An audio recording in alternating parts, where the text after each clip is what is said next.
Kablis asub ka rahvusvaheline linnujaam. Kabli linnujaama peamine tegevus on lindude püüdmine ja rõngastamine. Loomulikult vaadeldakse ka neid, kes võrkudest mööda lendavad. Kabli mererannast lähevad mööda paljude väikeste laululindude rändeteed. Kuna lindudel on lihtne orienteeruda põhja-lõunasuunalise ranniku järgi.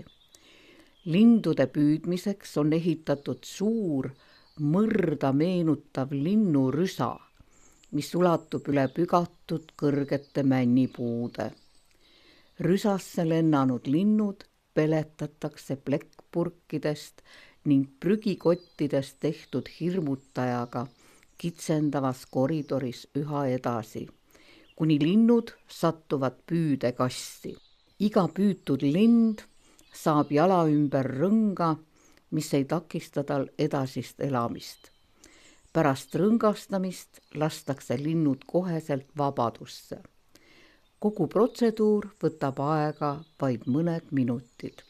Rõngastamine on teaduslik meetod, mis võimaldab koguda väärtuslikku teavet lindude rände kohta. Täpsemat infot siinsest linnujaama tegevusest, loodusrikkusest saad Kabli külastuskeskusest, mis asub Kabli rannast mõne kilomeetri kaugusel liikudes Pärnu poole.